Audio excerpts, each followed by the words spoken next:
جو لوگ یوں کہتے ہیں اوپر والا جیسا چاہے گا، وہ کیا صرف اوپر والا ہے؟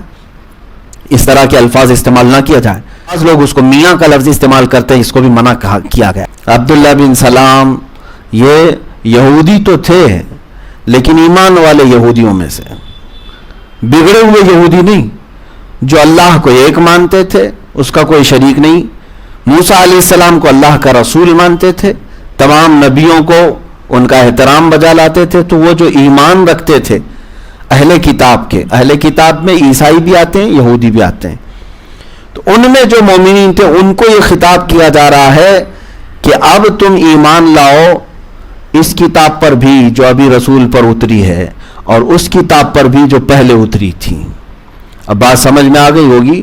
اب یہ خطاب ان لوگوں سے کیا جا رہا ہے، عیسائیوں اور یہودیوں سے، کہ تم پہلے تو ایمان لائے تھے اپنے نبیوں پر، رسولوں پر، تورات، انجیل اور زبور پر، لیکن اب تمہارے لیے حکم یہ ہے کہ اب ایمان لاؤ اللہ اور اس کے رسول محمد صلی اللہ علیہ وسلم پر، اور یہ جو کتاب حضور پر اتاری گئی اس پر ایمان لاؤ. اب اس آیت کو پھر سے میں پڑھتا ہوں تو اب سمجھ میں آ جائے گی بات. یا ایھا الذین آمنوا آمنوا باللہ، اے ایمان والو ایمان رکھو اللہ اور اللہ کے رسول پر اور اس کتاب پر جو اپنے ان رسول پر اتاری اور اس کتاب پر جو پہلے اتاری، دونوں پر ایمان لانا اب ان کے لیے کیا ہو گیا؟ ضروری ہو گیا. اب اگر کوئی کہتا ہے کہ نہیں ہم پہلے نبیوں کو مانتے ہیں اور پہلی کتابوں کو مانتے ہیں، تو اب اس کا ماننا قابل قبول نہیں ہوگا. آئی نئی حکومت سکہ نیا چلے گا، عالم میں رنگ بدلا صبح شب ولادت. رسول پاک صلی اللہ تعالی علیہ وسلم کے بعد اگر کوئی شریعت رہے گی تو وہ صرف مصطفیٰ کی شریعت ہوگی. اسلام حضور پاک صلی اللہ تعالی علیہ وسلم کے اوپر جو نازل ہوا قرآن، یہی احکامات اب صبح قیامت تک چلیں گے. یہاں پر ایک روایت میں بتاتا ہوں آپ کو. بعض اوقات ہم دوسروں کی کتابوں کو بھی کوٹ کرتے ہیں، مقدس کتابوں کو بھی ہم کوٹ کرتے ہیں کہ ان میں یہ عبارتیں آئی ہوئی ہیں، لیکن صرف اور صرف ذہن کی تقریب کے لیے اور اس پر جو اندھا یقین کرتے ہیں ان کے لیے ہم یہ کوٹ کرتے ہیں. باقی ہمارا کوئی ایسا مقصد نہیں ہوتا کہ قرآن کے علاوہ بھی ہم کسی کتاب کی طرف نظر کریں، ضرورت ہی نہیں. قرآن پورا دستور، مکمل دستور ہے. اللہ تعالیٰ نے اس میں ساری چیزیں اتار دی اور فرمایا کہ کوئی خشکی اور تری ایسی نہیں ہے جو اس میں بیان نہ کی گئی ہو، سب کچھ آ گیا ہے. میں ایک چیز عرض کر رہا ہوں، رسول پاک صلی اللہ تعالی علیہ وسلم تشریف فرما تھے. اس وقت حضرت عمر فاروق رضی اللہ تعالیٰ عنہ کے ہاتھ میں ایک کتاب تھی اور آپ پڑھے جا رہے تھے. حضرت ابو بکر صدیق بھی اس مجلس میں تھے. اب حضرت عمر جو پڑھ رہے تھے وہ کون سی کتاب پڑھ رہے تھے؟ تورات پڑھ رہے تھے. رسول پاک صلی اللہ تعالیٰ علیہ وسلم کا چہرہ سرخ ہو رہا تھا. حضور پاک صلی اللہ تعالیٰ علیہ وسلم کے چہرے پر ناراضگی کی علامتیں دکھائی دے رہی تھی صاف. تو حضرت عمر اور پڑھے جا رہے تھے. حضرت ابو بکر صدیق رضی اللہ تعالیٰ عنہ نے ان کو روک دیا. ہے عمر دیکھتے نہیں اللہ کے نبی صلی اللہ تعالیٰ علیہ وسلم غضبناک ہیں؟ حضرت عمر نے کہا میں تو اللہ کی کتاب پڑھ رہا ہوں، تورات پڑھ رہا ہوں، اللہ کی کتاب ہے نا. تو رسول پاک صلی اللہ تعالیٰ علیہ وسلم نے کیا ارشاد فرمایا؟ اے عمر، جس پر یہ کتاب اتری ہے تورات، اگر آج وہ بھی ہوتے تو سوائے قرآن کے اور کچھ نہ پڑھتے. کون؟ موسیٰ علیہ السلام، جن پر یہ تورات اتری ہے نا کتاب. تم اللہ کی کتاب کہہ کر پڑھ رہے ہو، اگر وہ رسول بھی آج ہوتے موسیٰ علیہ السلام تو سوائے ان کو میری شریعت کی پیروی کے اور کوئی چارہ نہ ہوتا. اب آپ اس سے اندازہ لگائیں کہ ساری چیزیں قرآن کے آنے کے بعد منسوخ کر دی گئیں. اب ان کے احکامات نہیں چلیں گے، بلکہ جو احکام چلیں گے وہ قرآن عظیم کے احکام ہوں گے. ہر زمانے میں احکام بدلتے رہتے تھے، لیکن اب قرآن ہی کے احکام چلیں گے. اب یہاں سے میں آپ کو بتاتا ہوں، 3 چیزوں کا ذکر آیا ہے. اللہ پر ایمان لاؤ، اس کے رسول پر اور کتاب پر. پہلی کتابوں پر بھی ہمیں ایمان رکھنا ہے کہ وہ اللہ کی کتابیں ہیں، لیکن اس کا میٹر کیا تھا؟ وہ ضائع ہو گیا یا خرد برد کا شکار ہو گیا، اس طور پر کہ اس کے ان کتابوں کے ماننے والوں نے اس میں اپنی طرف سے گھٹایا ہے، بڑھایا ہے. تو اوریجنل شکل میں آج نہ تورات مل پاتی ہے، نہ زبور، نہ انجیل. میرے پاس خود یہ ساری کتابیں موجود ہیں. بائبل کو اگر میں ملا کر کے دیکھوں تو کئی نسخے اس کے مارکیٹ میں ملتے ہیں، ہر ایک میں الگ الگ عبارتیں موجود ہیں. تورات کی بھی اسی طرح ہے، زبور کی بھی اسی طرح ہے. اولڈ ٹیسٹامنٹ، نیو ٹیسٹامنٹ نام سے بھی کتابیں ملتی ہیں انگلش میں. آپ دیکھیں گے یونان سے چھپنے والے نسخے الگ ہیں، امریکہ سے چھپنے والوں میں الگ ہے، فرق ہے. عبارات کو انہوں نے بدلا ہوا ہے. تو اس سے صاف پتہ چلتا ہے کہ اگر یہ اس طرح کا اختلاف ہے تو آخر اللہ کی کتاب کون سی ہے. لیکن الحمدللہ قرآن عظیم اس طرح کے خرد برد سے آج تک پاک ہے. جیسا نازل ہوا تھا میرے آقا صلی اللہ علیہ وسلم پر ویسا ہی آج تک محفوظ ہے. امریکہ میں بھی کوئی قرآن اٹھاؤ تو الحمدللہ سے ہی شروع ہوتا ہوگا. ہندوستان کے کسی کونے میں جا کر قرآن اٹھاؤ تو والناس پہ ہی ختم ہوتا ہوگا. آپ افریقہ، UK کسی بھی جگہ کی زمین پر جا کر وہاں کا قرآن بھی اٹھاؤ تو سورتوں کی ترتیب آپ کو ایسی ہی ملے گی جیسے سورہ فاتحہ سے والناس تک ہے. وہی آیتیں ہیں، وہی الفاظ ہیں. ہاں یہ ہو سکتا ہے کہ لکھنے میں تحریر الگ الگ انداز کی ہو جائے، خط جو ہوتی ہے خط نستعلیق، خط جمیل، الگ الگ خط رقع، لیکن مضمون قرآن عظیم کا پوری دنیا بھر میں کل بھی ایک تھا، آج بھی ایک ہے اور صبح قیامت تک ایک رہے گا. ہاں اب قرآن عظیم کے غیر مبدل ہونے پر ہمارا ایمان ہے کہ یہ کبھی تبدیل ہو ہی نہیں سکتا. کیوں؟ اتنا بڑا چیلنج اس لیے کیا جا رہا ہے کہ اللہ نے خود فرمایا اس کی حفاظت ہمارے ذمہ ہے. تو جس کی حفاظت رب ذوالجلال نے خود اپنے ذمہ لیا ہے اس کو کون بدل سکتا ہے.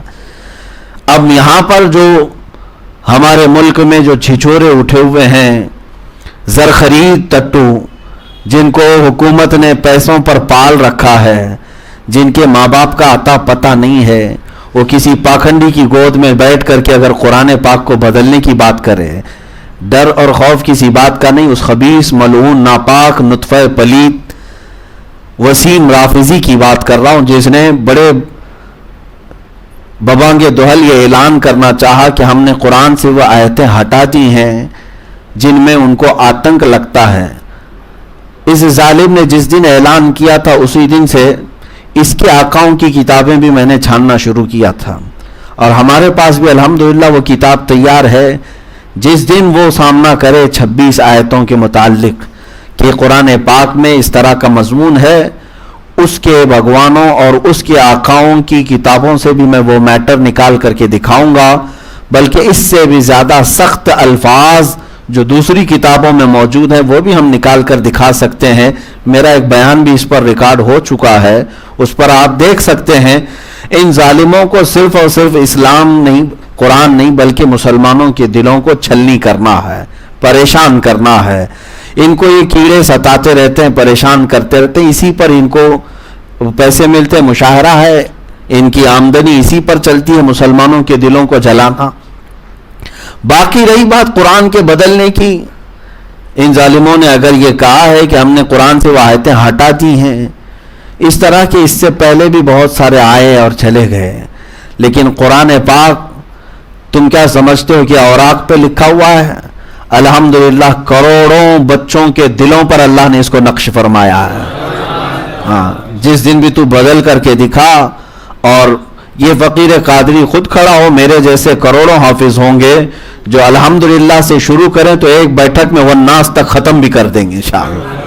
قرآن عظیم اللہ تعالیٰ نے سینوں پر نقش کیا ہے اور تواتر کے ساتھ یہ امت میں نقل ہوتا آیا ہے. تو ان لوگوں کے ادھر ادھر کرنے سے یہ قرآن عظیم پر کچھ فرق نہیں آئے گا. ہاں ان ذلیلوں کا انجام تو برا ہوگا، ان نطفہ ناپاک کا انجام تو برا ہوگا اور دنیا عنقریب دیکھے گی.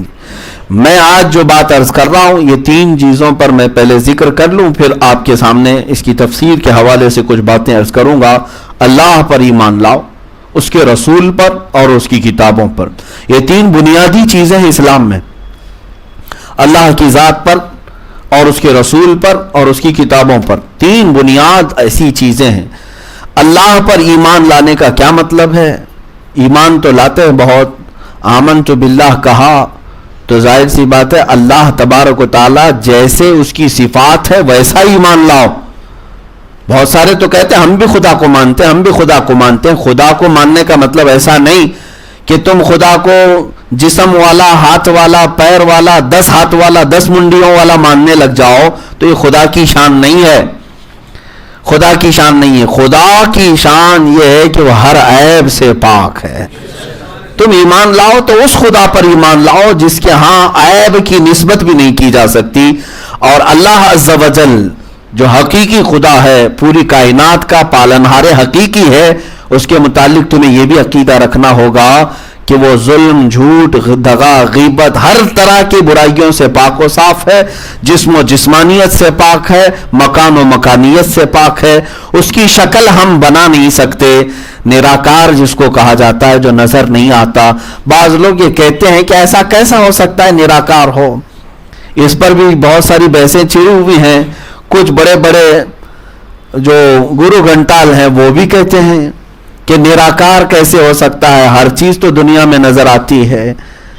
تو ان کو اگر اتنا ہی یقین ہے کہ ہر چیز نظر آتی ہے تو یہاں بیٹھ کر کے بتائیں کہ آسمانوں پر ابھی کیا کیا ہے.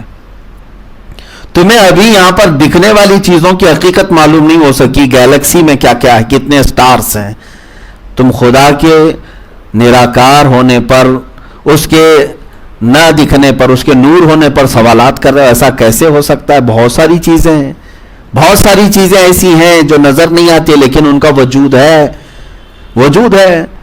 بہرحال میرے عزیزو، اللہ رب العزت کا وجود ہے لیکن اس کی شکل انسان اپنے ذہن سے نہیں بنا سکتا. ایک فارمولہ میں آپ کو بتا دوں، ایک فارمولہ سمجھ کر کے چلیں. اللہ وہ ہے جو نظر نہیں آتا، اور جو نظر آ جائے وہ خدا ہو نہیں سکتا. اتنے پر چلے آپ. جو نظر آ گیا وہ خدا نہیں ہو سکتا. جو دکھ رہا ہے آپ کو، کہیں لا الہ الا اللہ، کوئی خدا نہیں ہے. جو نظر آیا نہیں، کیونکہ انسان کی آنکھوں میں اگر وہ سما گیا، انسان کی آنکھوں میں وہ سما گیا تو قرآن کا انکار ہے کہ کوئی آنکھ اسے سما نہیں سکتی. اس کے وجود کو کوئی آنکھ محیط نہیں کر سکتی. تو اس بات کو لے کر کے چلیں جو نظر آئے. یہ تو بعض ان کافروں کا بھی عقیدہ ہے کہ ہم دیکھتے ہیں خدا کو الگ الگ شکل میں. خدا تو ایک ہی ہے لیکن شکل الگ الگ لے کر کے آتا ہے. کبھی کسی انسان کی شکل میں، کبھی کسی دوسرے کی شکل میں، جانور کی شکل میں. تو اس وجہ سے، اس خبط کی وجہ سے، اس بیوقوفی کی وجہ سے شیطان ان کو چوہے کی بھی عبادت کروا لیتا ہے، کتے کی بھی کروا لیتا ہے، بلی کی بھی، سانپ کی بھی، بچھو کی بھی، سب کی عبادت کروا لیتا ہے. کیونکہ جب یہ تصور آ جائے گا کہ وہ کسی نہ کسی شکل میں آ جاتا ہے تو پھر ہر شکل میں تمہارا گمان ہونے لگے گا. جھاڑ میں بھی، پتھر میں بھی، تارے میں بھی، سورج میں بھی، کتے میں بھی، سب میں بھی آنے لگ جائے گا. اسی لیے ہم نے کبھی بھی یہ تصور بھی نہیں کیا کہ رب تعالیٰ کسی شکل میں آ سکتا ہے. اور وہ حلول سے بھی پاک ہے. حلول کسے کہتے ہیں؟ کسی کے جسم میں اترنا. معاذ اللہ رب العالمین. کچھ ظالموں نے اعلیٰ حضرت امام احمد رضا خان فاضل بریلوی رضی اللہ تعالیٰ عنہ کی طرف ایک جھوٹا شعر منسوب کیا ہے اور بڑے تمتراک سے بول بھی جاتے ہیں کہ دیکھو مولانا احمد رضا خان صاحب کا عقیدہ ایسا تھا، غلو کرتے تھے. وہی جو مستوی عرش تھا خدا ہو کر اتر پڑا ہے مدینے میں وہ مصطفیٰ ہو کر. یہ شعر ہے، یہ جس کا بھی شعر ہے لیکن اس کو منسوب کرتے ہیں یہ اعلیٰ حضرت نے کہا ہے. وہی جو مستوی عرش تھا خدا ہو کر. خدا جو ہے مستوی عرش ہے، عرش پر استوا کیا ہے، اتر پڑا ہے وہ مدینے میں مصطفیٰ ہو کر. گویا کہ شاعر یہ کہہ رہا ہے کہ مصطفیٰ کریم صلی اللہ علیہ وسلم کی شکل میں اللہ اتر گیا. نعوذ باللہ من ذالک. ہم ایسے عقیدے سے اپنی برات کا اظہار کرتے ہیں. ہم ایسا عقیدہ ہرگز نہیں رکھتے، نہ ہی اعلیٰ حضرت امام احمد رضا خان کا عقیدہ ہے. ارے وہ امام احمد رضا جو عقیدہ یہ دے دیں کہ پیش نظر وہ نو بہار، سجدے کو دل ہے بے قرار، روکیے سر کو روکیے ہاں یہی امتحان ہے. انہوں نے طواف کو منع فرمایا ہے اور جھکنے کو منع فرمایا ہے کہ عبادت کی شکل نہ ہو جائے، اللہ کے علاوہ کسی دوسری کی عبادت جائز نہیں. وہ کیسے حضور کے بارے میں کہہ دیں گے کہ وہ خدا جو ہے مصطفیٰ بن کر کے اترا ہے؟ یہ جھوٹ ہے. اور اس طرح کا حلول کا عقیدہ بھی ہمارا نہیں ہے. کسی کے جسم میں بھی خدا نہیں آ سکتا. ہاں اتنا عقیدہ ہمارا ضرور ہے, اتنا عقیدہ ہے, میں مانتا ہوں اے عقل والو میرا محمد خدا نہیں ہے, مگر دلوں میں یہ نقش کر لو کہ وہ خدا سے جدا نہیں ہے. یہ عقیدہ ہے کہ وہ رب کے حبیب ہیں, محبوب ہیں. میں تو مالک ہی کہوں گا کہ وہ مالک کے حبیب, یعنی محبوب و محب میں نہیں میرا تیرا. قرب ہے رسول کا, حضور کا, اللہ کا قرب ہے, بہت قریبی محبوب ہیں. لیکن ہم کبھی یہ نہیں کہتے کہ خدا بن سکتے ہیں معاذ اللہ, یا خدا کے برابر ہو سکتے ہیں. اگر کسی نے ایسا کہا تو مشرک ہو گیا. حضور کے لیے بھی اگر کسی نے کہا کہ وہ اللہ تک پہنچ گئے معاذ اللہ, اللہ کے برابر ہو گئے, یا خدا ان میں آ گیا, نعوذ باللہ من ذالک, یہ حلول کے عقیدے سے وہ مشرک ہو گیا, کافر ہو گیا. ان تمام عقائد کو مضبوطی سے ذہن میں رکھیں. آیت میں اللہ نے جو فرمایا اے ایمان والو ایمان لاؤ اللہ پر. اللہ پر یقین رکھنے کا مطلب یہی ہے کہ جو جو لوازمات ہیں وہ سب کو ماننا پڑے گا آپ کو. مثال کے طور پر میں آپ کو کہوں, برف آپ نے دیکھا ہے, برف دیکھا ہے آپ نے, میں یہاں پر برف رکھا اور آپ سے کہا کہ آپ برف کو تسلیم کرتے ہیں, مانتے ہیں کہ برف ہوتا ہے.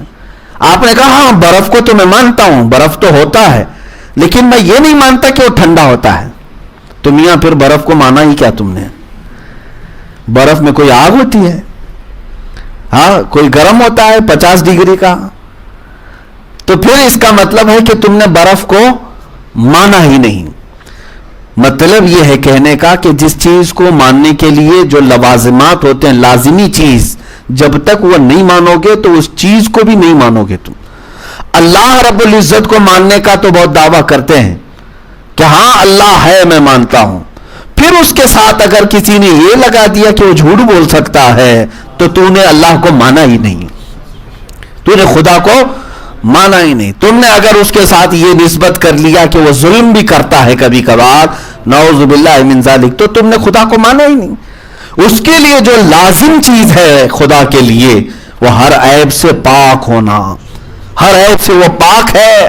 یہ اگر تمہارا عقیدہ ہے تبھی تم نے اس حقیقی خدا پر ایمان لائے, ظلم سے, دغا سے, جھوٹ سے. اب میں آپ کو یہاں پر اگر تفصیل میں لے جاؤں تو اسی ایک ٹکڑے پر بڑی لمبی گفتگو ہو جائے گی. اللہ پر ایمان لانے کا دعویٰ یہودی بھی کرتے ہیں, عیسائی بھی کرتے ہیں, ہمارا بھی وہی ہے. تینوں کے نزدیک مشترک ہے خدا پر ایمان لانا, لیکن فرق کیا ہے میں آپ کو بتاؤں. یہودی بھی اللہ کو مانتے ہیں, ایک مانتے ہیں, اس کی عبادت کرتے ہیں. عیسائی بھی اللہ تبارک و تعالیٰ کو مانتے ہیں. تثلیث کا جو عقیدہ ہے ٹرینیٹی کا, اس کو میں بعد میں بتاتا ہوں, لیکن ان کا بھی عقیدہ یہ کہ اللہ ہے, لیکن ماننے کا انداز الگ الگ ہے. کیسے مانتے ہیں؟ یہودی اللہ کو مانتے ہیں, لیکن کیسے کہ کبھی اسحاق علیہ السلام اور اللہ کے بیچ میں جھگڑا ہوتا ہے تو اسحاق علیہ السلام کبھی خدا کو گرا دیتے ہیں. یہ عقیدہ ہے. خدا کو ماننے کا دعویٰ تو ہے, لیکن کبھی کبھار وہ جھگڑے میں گر جاتا ہے ان کے نزدیک, ان کا خدا. عقیدہ یہ بھی ہے معاذ اللہ رب العالمین, نعوذ باللہ من ذالک, انبیاء اکرام علیہ السلام کے ساتھ نسبت کرتے ہوئے اللہ تبارک و تعالیٰ کے بارے میں کہتے ہیں. اور پھر یہ عقیدہ بھی ہے کہ وہ دنوں میں ہفتہ بھر کام کرتا ہے اور سیٹرڈے کو چھٹی کرتا ہے, یوم السبت. کون؟ یہ یہودیوں کا عقیدہ ہے. اسی لیے سنیچر ان کے ہاں بڑا عظمت والا دن ہے اور آج بھی چھٹی کرتے ہیں. جب ان کا خدا چھٹی پہ, وہ کیا کام کریں؟ ان کے خدا کی بات کر رہا ہوں میں. ہمارے رب کی بات تو ہے لا تأخذہ سنۃ ولا نوم, نہ اسے اونگ آتی ہے نہ نیند آتی ہے.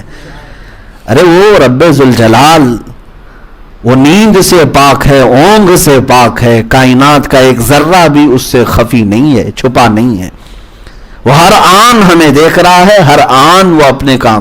کل یوم هو فی شأن فبأی آلاء ربکما تکذبان. قرآن پاک میں ہر دن اس کا کام ہے, ہر دن اس کا کام ہے, اور ہر آن اس کا نیا کام ہے. مولا کیا کیا کائنات میں نئی چیزیں پیدا کر رہا ہے, کتنی چیزوں کو ختم کر رہا ہے. تمہیں اندازہ بھی نہیں, تم چھٹی پر جا رہے ہو الگ بات ہے, تمہارا جسم ہے, تم نے اپنے اوپر قیاس کر لیا. یہ یہودیوں کا عقیدہ. اب میں آپ کو بتا رہا ہوں, خدا کو ماننے کا دعویٰ تو ہے, لیکن کیسا خدا مان رہے ہیں؟ چھٹی کرنے والا, اسحاق علیہ السلام سے جھگڑے میں گر جانے والا, معاذ اللہ. اور بھی کئی ہیں, میں نے 2 مثالیں آپ کو دی. اب آئیے عیسائیوں کا عقیدہ ہے. عیسائی بھی مانتے ہیں کہ اللہ ہے, خدا ہے, عبادت بھی کرتے ہیں اس کی, لیکن اس کے ساتھ کچھ چیزیں جوڑ دیتے ہیں کہ نہیں, اس نے روح القدس کے ذریعے سے اپنا بیٹا دنیا میں پیدا کیا. عیسیٰ علیہ السلام کو وہ خدا کا بیٹا کہتے ہیں. اب جس کی رشتہ داری قائم ہو گئی, ہمارے نزدیک وہ خدا ہو ہی نہیں سکتا. اللہ الصمد لم یلد ولم یولد, ہمارا بنیادی عقیدہ ہے. اللہ بے نیاز ہے, اس سے کوئی پیدا نہیں ہوا, اور نہ وہ کسی سے پیدا ہوا ہے. وہ کسی سے پیدا ہوا نہیں, اس کو کسی نے پیدا نہیں کیا, اور نہ ہی اس سے کوئی پیدا ہوگا. وہ رشتے ناتے, بیوی, باپ, بہن, بیٹا, بیٹی, اس طرح کے رشتوں سے پاک ہے. عیسائی خدا تو مان رہے ہیں, لیکن کیسے کہ اس کے ساتھ ایک بیٹا ہے, اور بعض لوگوں نے خدا کی بیوی بھی بنایا ہے, نعوذ باللہ. تو یہ تمام چیزیں جو لائے ہیں مشرکین. ہم ایمان لاتے ہیں تو ایمان مجمل آپ نے پڑھا ہے کبھی؟ آمنت باللہ کما ہوا باسمائہ, ہے. آپ یوں ایمان لاتے ہیں, میں ایمان لایا اللہ پر جیسے کہ اس کے تمام اسماء حسنہ ہیں, میں ویسا خدا مانتا ہوں. وہ اسماء حسنہ کیا ہے؟ اللہ خالق ہے, میں ایمان لایا. اللہ رازق ہے, میں ایمان لایا. اللہ جبار ہے, میں ایمان لایا. اللہ رزاق ہے, میں ایمان لایا. اللہ ستار ہے, میں ایمان لایا. اس کے جو صفات ہیں اس طرح سے خدا کو ماننا, یہ حقیقی ایمان ہے. یہ نہیں کہ دماغ سے گڑ لیا خدا ایسا ہوگا, خدا ویسا ہوگا. جیسے ہمارے علاقے کے بہت سارے کفار و مشرکین بگڑ گئے, انہوں نے اپنے اپنے دماغوں سے خدا بنا لیا ہے, اپنے اپنے علاقوں سے. حضور پاک صلی اللہ تعالیٰ علیہ وسلم کے زمانے میں ایک صحابی ہیں, وہ حضور کی بارگاہ میں عرض کرتے ہیں کہ یا رسول اللہ صلی اللہ علیہ وسلم, اللہ نے آپ کی بدولت ہمیں ایمان سے مشرف فرمایا. میں اپنے زمانے جاہلیت کے 2 واقعے یاد ہیں, ان میں سے ایک واقعہ یاد کرتا ہوں تو رونا آتا ہے, اور ایک واقعہ یاد کرتا ہوں تو ہنسی آتی ہے. حضور پاک صلی اللہ علیہ وسلم نے فرمایا وہ کیا ہیں؟ اس صحابی نے کہا زمانے جاہلیت میں ہم بیٹی کے پیدا ہونے کو عیب سمجھتے تھے, تو جب بیٹی پیدا ہوتی تو ہم لے جا کر کے اس کو زندہ دفن کر دیتے. تو ایک صاحب نے کہا کہ ان کی 5 بیٹیاں دفن کر دی گئیں. ہر بار بیٹی ہوتی تھی, مار کر کے قبر کھود کر دفن کر دیا جاتا. آج میں وہ یاد کرتا ہوں تو بہت غم ہوتا ہے, رونا آتا ہے کہ جاہلیت کے زمانے میں اپنی اولاد کو مار ڈالا, کیسا کٹھور دل تھا, ختم کر دیتے تھے. ایمان کی بدولت, آپ کی برکت سے اب ہمیں اولاد کا درد محسوس ہوتا ہے, ان کی محبت آ گئی. تو صحابی کہتے وہ غم ہوتا ہے اور رونا آتا ہے. تو پھر پوچھا ہنسی کس بات پر آتی ہے؟ انہوں نے کہا بتاؤں کہ ہمارا حال تو یہ تھا زمانے جاہلیت میں, ہم تو جب سفر پر جاتے تھے تو جس خدا کی ہم عبادت کرتے تھے آٹے کی مورتیاں بنا لیتے تھے. سفر میں جانا ہے تو کیونکہ ہر گھڑی ہم کو پوجا کرنی ہوتی تھی, عبادت کرنی ہوتی. جب گھر پر رہتے تھے تو پورے پتھر کے تھے, وہاں عبادت کر لیتے. سفر میں جانے کے اور آٹے کے کرتے تھے, اور آٹے کے خدا بنا کر سفر میں لے کر چلتے رہتے تھے. بیچ راستے میں کبھی بھوک لگی تو کبھی اس کا ہاتھ توڑ کے کھا لیتے تھے, کبھی پیر توڑ کے کھا لیتے تھے, اور زیادہ شیرنی وغیرہ سب ملا کر کے اس کا سر بنایا جاتا تھا تو سر توڑ کے کھا لیتے تھے. آج مجھے وہ بات یاد کر کے ہنسی آتی ہے کہ ہم اپنے ہی خدا کو توڑ کے کھاتے تھے, اور ہمارا خدا کچھ بھی نہیں بولتا تھا. بات تو صحیح ہے وہ صحابی کی. میرے عزیزو, جس کی عبادت کر رہے ہو اس کو توڑ رہے ہو, کھا رہے ہو. اس سے آپ اندازہ کریں عقل کا استعمال کرنے والا خدا, اور جس کی عبادت میں کر رہا ہوں, جس کے سامنے جھک رہا ہوں, اس کے بارے میں اتنا تو احساس رکھے گا کہ وہ مجھ سے طاقتور رہے, مجھ سے زیادہ وہ طاقتور ہونی چاہیے. الحمدللہ یہ ہمارے لیے اعزاز ہے. آپ کو میں ایک, آپ کی نہیں بلکہ پورے مسلمانوں کی ایک خصوصیت بتاؤں. ایک خصوصیت اس قوم کی یہ ہے، الحمدللہ مجھے اس بات پر فخر بھی ہے، دنیا بھر کی کسی مسجد میں جائیں، دوسروں کی عبادت خانے بھی جا کر دیکھ لیں، وہ جس کی عبادت کرتے ہیں، چاہے وہ یہودی ہو عیسائی ہو، وہ بھی کہتے ہیں نراکار خدا نہیں دکھتا، لیکن پھر بھی کسی نہ کسی کی مورتی بنا کر رکھے ہوئے ہیں۔ عیسائی جو ہے وہاں حضرت مریم کے نام کا ایک پتلا، حضرت عیسیٰ کے نام کا ایک پتلا، اور پھر ایسے بنایا ہے۔ یہودیوں نے بھی کچھ اپنی اپنی شکلیں بنا رکھی ہیں، اور باقی ہندوؤں کی کتنی شکلیں بنی ہیں، وہ تو اندازے سے بھی زیادہ ہے، اندازے سے بھی زیادہ ہے۔ ساری عبادت خانوں میں کوئی نہ کوئی شکل بنی ہے۔ پوری دنیا بھر کی مسجدوں میں گھوم کر کے آؤ، کیا کسی مسجد کے محراب میں خدا کی تصویر نظر آئی؟ کسی نے آج تک بنایا؟ یا رسول پاک صلی اللہ تعالی علیہ وسلم کی بنائی؟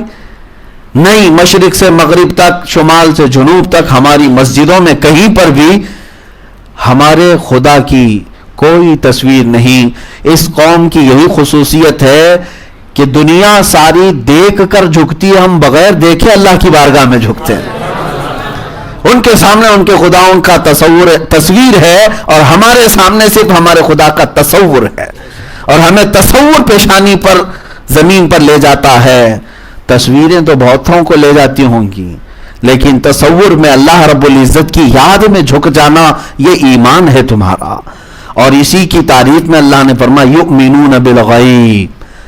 ہاں، سورہ بقرہ کی شروعات ہی ہوتی ہے ھدی للمتقین الذین یؤمنون بالغیب۔ یہ وہ کتاب ہے جس میں کوئی شک نہیں، یہ ہدایت ہے ان لوگوں کے لیے جو پرہیزگار ہیں اور بغیر دیکھے اللہ کو مانتے ہیں، بغیر دیکھے اللہ کو مانتے ہیں۔ عزیزان گرامی اوقات، میں اسی لفظ پر تشریح کر رہا تھا، آمینو باللہ، ایمان لاؤ کس پر؟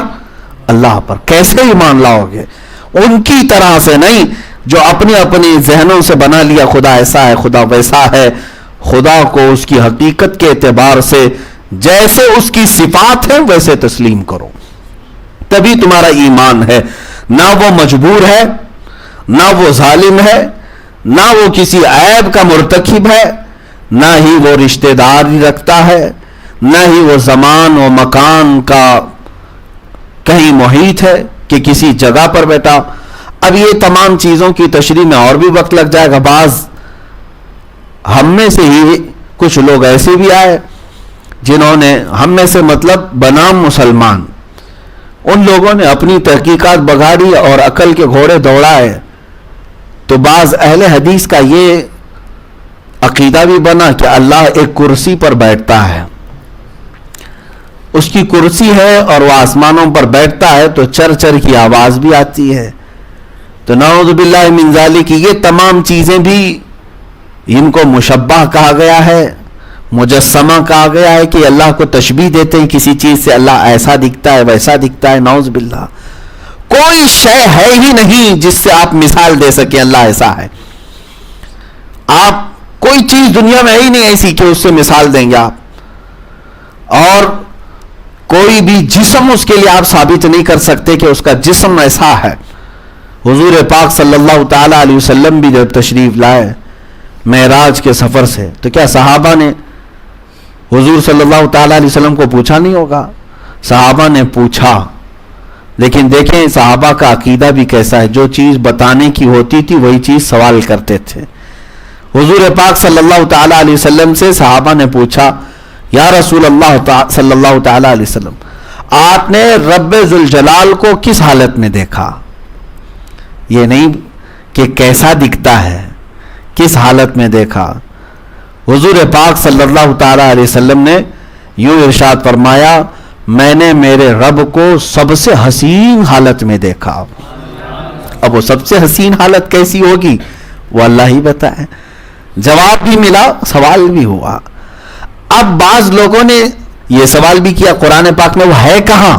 یہ بھی تو آتی ہے بات کہ اللہ اللہ کہتے ہیں ہم، وہ اللہ ہے کہاں؟ تو دوسرے پاری کی آیت ہے، وَإِذَا سَأَلَكَ عِبَادِي عَنِّي، اے رسول جب یہ آپ سے میرے بارے میں پوچھیں کہ ہمارا رب کہاں ہے، تو آپ جواب دیں فَإِنِّي قریب، میں بہت قریب ہوں۔ قریب کا مطلب کیا ہے؟ یہ اب اللہ اس کے رسول ہی تشریح کریں۔ اس کا مطلب یہ نہیں ہوا کہ یا ہاتھ کے قریب ہے، پیر کے قریب ہے، سر کے قریب ہے، یہاں کے قریب ہے۔ لیکن اللہ نے اتنا فرمایا قریب ہے. قریب ہے کا مطلب ہے آپ سمجھ لو کہ جو سب سے زیادہ قریب ہو سکتا ہے وہ اللہ رب العزت ہے. اچھا ایک لفظ ہے قریب, عربی میں کیسا ہے جیسے زیادہ ہے, زیادہ اور اس سے بھی زیادہ بولنا ہے تو افعالو کا صیغہ استعمال کیا جاتا ہے.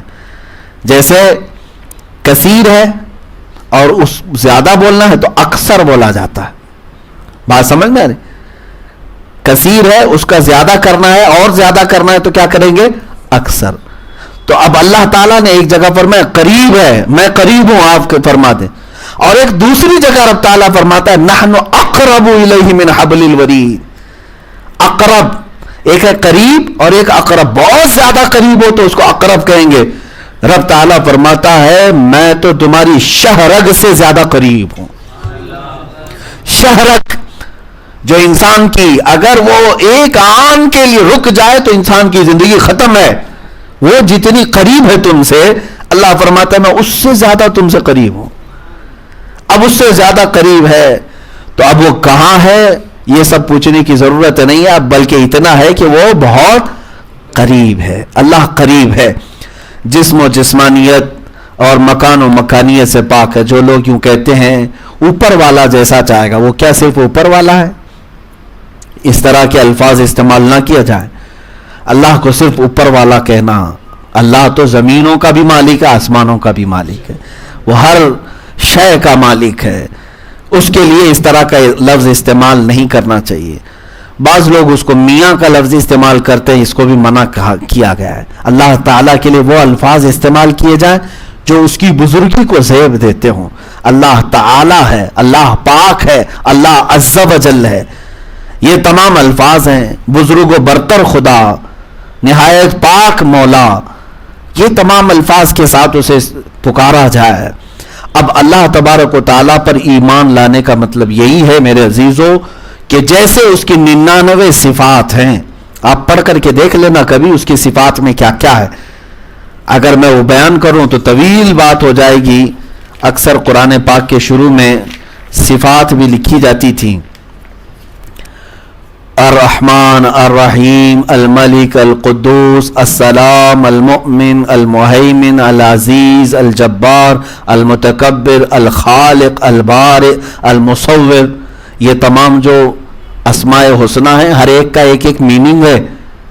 رحمان رحم کرنے والا, مالک تمام چیزوں کا کی ملکیت رکھنے والا, خالق پیدا کرنے والا, رازق رزق دینے والا, سمیع سننے والا, بصیر دیکھنے والا, حکیم حکمت والا, عدل انصاف کرنے والا, معز عزت والا, مذل ذلت دینے والا, عزت دینے والا, ذلت دینے والا.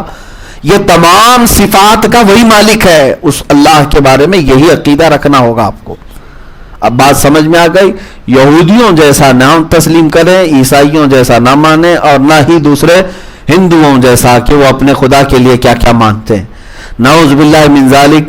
بعض قومیں ایسی بھی ہیں جنہوں نے اپنے خدا کے لیے جو عقائد رکھے نا وہ میں بتاؤں تو اپنے خاندان کے لیے بھی آپ برداشت نہیں کریں گے.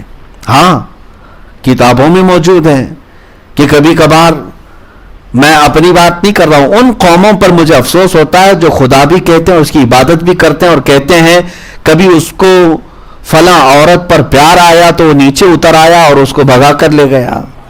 نعوذ باللہ من ذالک. خدا کے بارے میں تم یہ یقین رکھتے ہو؟ وہ کیسا خدا ہے؟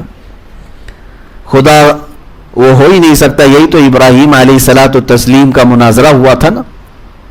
بتوں کی پوجا کرنے والے پورے گاؤں میں تھے, آپ نے بتوں کو ختم کیا, تو پھر آپ کو بلا کر کے طلب کیا گیا یہ سب کس نے کیا؟ تو ابراہیم علیہ السلام نے کیا کہا, ان کے بڑے نے کیا ہے. وہ اپنی جانب مراد لے رہے تھے اور ایک بڑے بت کو چھوڑا ہوا تھا. تو آپ نے فرمایا کہ ان لوگوں نے کہا ان کے بڑے نے مطلب ان کا جو بڑا خدا ہے, اس نے سارے چھوٹوں کو مار ڈالا کہ میں اکیلا ہی اب راج کروں گا.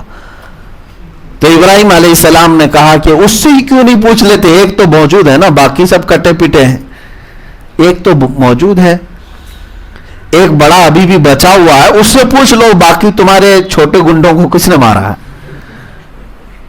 تو ابراہیم علیہ السلام کی اس بات پر وہ آگ بگولا ہو گئے. کہنے لگے کیا ہم اس سے بات کریں گے؟ وہ بولے گا، وہ کیسے بتائے گا؟ تب ابراہیم علیہ السلام نے کیا کہا؟ اف لکم، افسوس ہے تم پر، تم ایسے کی عبادت کرتے ہو جو تم کو کچھ نفع بھی نہیں دے سکتا، نقصان بھی نہیں دے سکتا. کیسی عبادت کرتے ہو تم؟ ہاں، ہم جس خدا کی عبادت کرتے ہیں وہ زندگی بھی دیتا ہے اور موت بھی دیتا ہے. ہاں، میں معذور ہوں تو مجھے صحت بھی وہی دیتا ہے، میں اگر بھوکا ہوں تو مجھے رزق بھی وہی دیتا ہے، ننگا ہوں تو لباس بھی وہی دیتا ہے، میں اس کی زمین پر چلوں تو میری ہواؤں کا انتظام بھی وہی کرتا ہے. میں نے اس خدا کو سب سے برتر و بالا مانا ہے. اور الحمدللہ مسلمانوں، اپنی قسمت پر قربان جاؤ کہ جس دن تم دنیا میں آئے تھے نا، اس دن پہلے ہی تمہارے کان میں کہا تھا اللہ اکبر، اللہ سب سے بڑا ہے. جس نے بھی تمہارے کان میں اذان دی ہوگی، سب سے پہلا جملہ تم کو یہی کہا گیا ہے، اللہ سب سے بڑا ہے، اللہ سب سے بڑا ہے. اور جب تم مرو گے تب بھی تمہاری میت پر امام کیا کہے گا؟ اللہ اکبر. آئے تھے اس کو ہی بڑا کہتے ہوئے، گئے بھی ہیں تو اس کو ہی بڑا کہتے ہوئے. ہم دنیا میں کسی اور بڑے کو نہیں مانتے، میرا اللہ ہی بڑا ہے، میرے پیدائش کے دن بھی اور میری موت کے دن بھی. تو یہ زندگیوں میں کسی اڑے بڑے کی بات کیوں؟ پھر ادھر ادھر کا خوف کیوں؟ کسی اور کے سامنے پیشانی کیوں جھکے؟ جب تم دنیا میں آئے تھے اللہ اکبر کہتے ہوئے جانا بھی ہے، اللہ اکبر کہتے ہوئے. تو انشاءاللہ العزیز اس بات پر اگر تم اڑے رہو گے تو پھر بہت سارے بڑے بڑے آپ کے سامنے گڑے ہوئے ہوں گے انشاءاللہ العزیز. کیوں؟ اللہ تبارک و تعالیٰ کو جس نے اعلیٰ اکبر کہا اس کے متعلق ہے لا خوف علیہم ولا هم يحزنون. اب ان پر دنیا کا کوئی خوف نہیں ہوگا اور آخرت میں ان کو کوئی غم بھی نہیں ہوگا. اس بات کو لے کر چلے. اللہ پر ایمان لانا ہے. اور کیسے؟ وہ اللہ سب سے بڑا ہے. توحید پر بھی کبھی بات کرو، اللہ کی وحدانیت پر. وہ اکیلا ہے، وہ یکتا ہے. ہاں، اس بارے میں آپ سب کو پتا ہے وہ اکیلا ہے، کوئی دوسرا اس کے ساتھ شریک نہیں ہو سکتا. ہمارا عقیدہ ہے لو کان فیہما آلہۃ الا اللہ لفسدتا. اگر کائنات میں ایک سے زیادہ خدا ہوتے تو فساد ہو جاتا. فساد. اگر میں ایک بار اس آیت پر تشریح کر رہا تھا، ایک صاحب نے بڑی دور کی کوڑی لائی اور ہم سے کہا حضرت ابھی بھی تو فساد ہو رہا ہے. فساد تو ہو رہا ہے. آپ کہہ رہے ہیں اگر ایک سے زیادہ خدا ہوتا تو زمین میں فساد ہوتا. ابھی فساد ہو رہا ہے، اس کا مطلب ایک سے زیادہ خدا ہے. میں نے کہا میرے عزیز تو فساد کا مطلب نہیں سمجھا. فساد یہاں پر وہ نہیں ہے جو یہ ریلی میں گھوم گھوم کر فساد کر رہے ہیں، ایک دوسرے کو مار رہے ہیں. یہ فساد مراد نہیں ہے. فساد سے مطلب یہ ہے کہ ایک خدا بولے گا میں سورج ادھر سے نکالوں گا، دوسرا کہے گا ادھر سے نکالوں گا، ایک سورج کو دونوں پکڑ کر کھینچیں گے. کیا ہوگا؟ یہ فساد ہے. یہ فساد ہے. ایک خدا کہے گا میں ابھی آج بارش برساؤں گا، دوسرا کہے گا نہیں میں دھوپ ڈالوں گا، اور تیسرا کوئی اگر ہوگا تو کہا نہیں ٹھنڈی لاؤں گا. تب تو سارے تینوں کے فیصلوں پہ یہاں کیا ہوگا؟ فساد ہوگا. یہ فساد مراد ہے. ایک خدا کہے اگر ایک سے زیادہ ہو کہ میں چاند کو ابھی چلاؤں گا، دوسرا کہے نہیں میں سورج کو ساتھ میں چلاؤں گا، تیسرا کہے نہیں میں ستارے بھی ساتھ میں لاؤں گا. کیا ہوگا؟ نظام میں فساد ہوگا. اور کوئی خدا کہے گا میں اس کو ابھی نہیں مارتا، اس کو ابھی موت نہیں دوں گا، دوسرا کہتا نہیں اس کو ابھی مرنا چاہیے. اب کیا ہوگا؟ فساد ہوگا. فرشتہ کس کی تعمیل کرے گا؟ ایک نمبر والے کی کہ دو نمبر والے کی؟ اب اگر ایک نمبر والے کی بات مان لیا فرشتہ تو دو نمبر کا عاجز ہو گیا، اور جو عاجز ہوتا ہے وہ خدا نہیں ہو سکتا. یہ فلسفے کے اعتبار سے تفسیر میں سمجھایا بھی گیا ہے. صدر الافاضل رحمۃ اللہ علیہ نے بڑی لمبی بحث اس پر فرمائی. ایک سے زیادہ اگر خدا ہو تو کیا چیز لازم آئے گی؟ ایک کی اگر بات مان لی جائے گی تو دوسرا عاجز ہو جائے گا، اس کی نہیں مانی گئی تو، اور عاجز جو ہو گیا وہ خدا نہیں ہو سکتا. اور دونوں کی مان لی جائے تو فساد ہو جائے گا، اور یہ ممکن نہیں ہے. اس لیے ماننا پڑے گا خدا ایک ہی ہو سکتا ہے، نظام ایک ہی سے چلے گا. اور اسی وجہ سے آج تک کائنات کے نظام میں کبھی کوئی فساد نہیں آیا.